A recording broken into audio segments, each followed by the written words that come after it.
This preview shot from Spider-Man Across the Spider-Verse looks very different from the final movie. Obviously, this clip wasn't the final result with all of the lighting and all of the textures, but even with them, it doesn't look like the final shot in the movie. So how does Spider-Man Across the Spider-Verse achieve the look that we all know and most love? Well, each shot goes through a couple of stages where it's transformed into the final shot that we see. To show what I'm talking about, I'm going to create a simple scene and we'll go through all of these transformations, and hopefully we can do a comparison between ours and the movie without anyone noticing. Except you, obviously, since you're going to be watching the video. Before we get into how the Spider-Man look was achieved, let's talk a little bit about the animation, since that plays a big role in the final look of the movie. To start, animators animated on twos. Typically, in a movie, you have 24 frames in a second, so 24 pictures are shown in that second. Animating on twos means that you animate every other frame, so you only see 12 pictures a second. This allows Spider-Man to stand out from the background, since he's animated on twos and is a little bit more choppy than the background that's animated on ones. To make him really pop out though, they removed most of the motion blur that you would typically see when a character is moving really quick. What they did instead was they used animation smears to show how quick something is.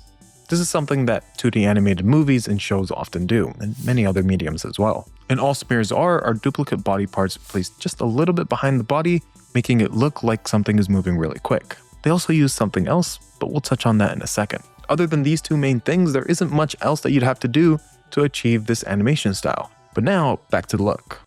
There are a couple of things that animators added to make it look like the final image came straight out of a comic book.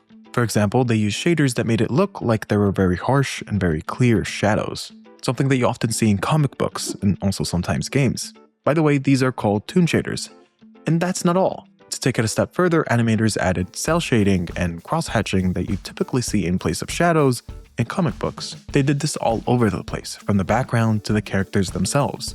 The cell shading is the circles that you see all over the place, on the characters, and also very bright objects in the scene. And cross-hatching are the lines that you see in places that have a lot of shadows. By the way, for the background, my friend helped me build one that had a great Brooklyn aesthetic.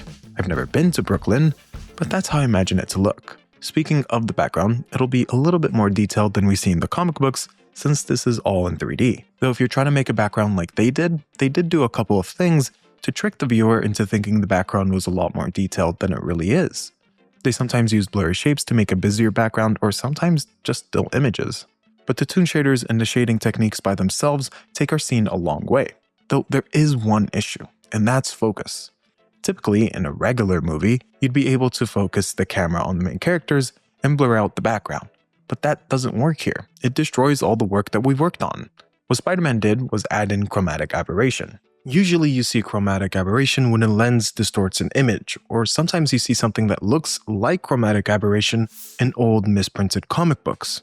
Here they used it to keep things out of focus, and it works great since the whole background starts to blur together. In this way, we get to keep all of the details that we added, and it still feels like a comic book. And this is what animators wanted. They wanted almost every frame to feel like it came straight out of a comic book. But now there's one last thing that's missing from this comic book art style. That's the brushstrokes. Now almost everyone knows that Spider-Man used some sort of AI for a lot of their lines. Honestly, I could care less about that.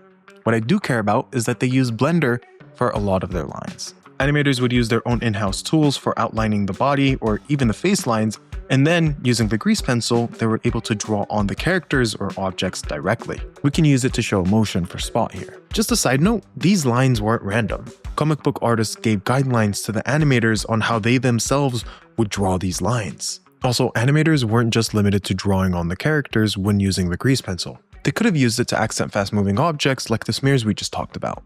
Or add in flares that you'd only see in a comic book, like the text bubbles that pop up randomly throughout the movie. Using the grease pencil, you can also directly draw on the background and achieve that painterly look of the world that Gwen lives in. You can also do this with textures too, but I like Blender. Unfortunately, Blender wasn't used to achieve the painterly look in the movie. They used an in-house tool called Patchy Bomby that helped them fine-tune the painterly aesthetics. It's not to say that animators didn't paint, they did a lot of painting.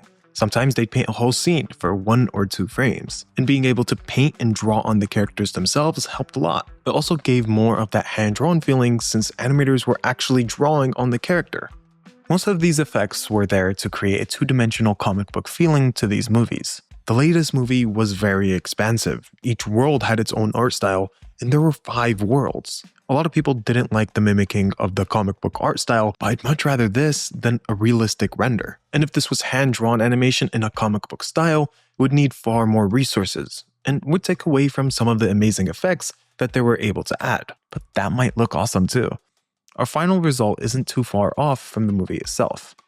I tried to do some animation for the video, but I honestly didn't like it that much. But the look that we got at the end is still pretty good. Maybe if my animation was a little bit better, we can actually stick this into the movie. I want to know what you think. I've left all the resources below if you want to achieve this effect yourself. If you enjoyed the video, leave a like. With that being said, thank you for watching, and bye. Bye!